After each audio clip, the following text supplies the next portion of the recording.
नमस्कार मोर YouTube channel को आपण स्वागत। आज मु ओडिया पुराण साहित्य उपरे किछि प्रश्न नहीं आसी। चलतु से गुड़िक आलोचना करवा। पुराणर रचयिता किए? वेदव्यास। विष्णु पुराण अनुसार वेदव्यास प्रथमे केतोटी पुराण रचना करथिले?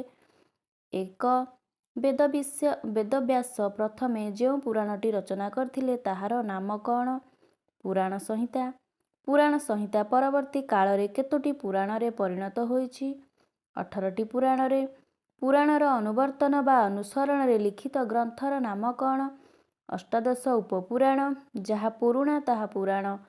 पुराणर एही संज्ञा केउं ग्रंथरे विवृत? अष्टाध्यायी। प्राचीन काल रे जहा जीवित थिला ताहा पुराण। ए संज्ञा केउं पुराण रे लिपिबद्ध? वायु पुराण।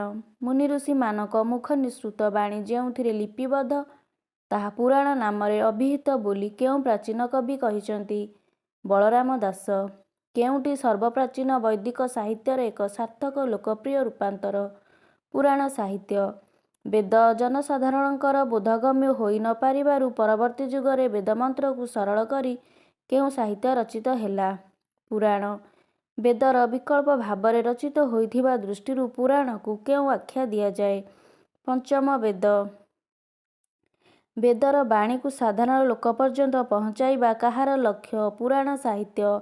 आख्यान, उपाख्यान, गाथा और कल्पशुद्धि मुख्यतः एही चारि गोटी उपादान रे काहार कळेबर पुष्ट? पुराण।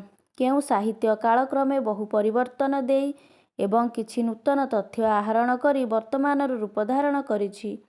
पुराण साहित्य। पुराण पंचलक्षण युक्त बोली प्रथमे किए कहिथिले? अमर सिंह। अमर सिंह केउं शताब्दी रे जीवित थिले? पंचम शताब्दी। अमर सिंह तांकर केउं ग्रंथरे पुराण पंचलक्षण युक्त बोली कहिचंती? अमरकोश। पुराण 10 लक्षण युक्त बोली केउं ग्रंथरे कुआଯାଇछि? श्रीमद् भागवत। केउं ओडिया पुराणकारଙ୍କ मतरे पंचलक्षण युक्त रचना हेउछि उपपुराण ओ 10 लक्षण युक्त रचना हेउछि महापुराण बा पुराण? जगन्नाथ दास। बहु उपादेय विद्या ओ ज्ञानरे पुष्ट होई पुराण परवर्ती कालरे केउं आख्या अर्जन करिछि? विश्वकोश। पुराण संख्यारे केते? 18। अष्टादश पुराण को केउं ग्रंथरे मुख्यतः 3 भागरे विभक्त कराଯାଇଛି? पद्म पुराण। ब्रह्मवैवर्त पुराण रे अष्टादश पुराणर नामोल्लेख थिले हें केउं पुराण रे एही नामोल्लेख अति स्पष्ट भाବରେ कराଯାଇଛି? गरुड़ पुराण। नृसिंह पुराण काहार रचना? पीताम्बर दास। केउं ओडिया कवि प्रथमे ओडिया पंचपुराणर सूचना देइथिले? पीताम्बर दास।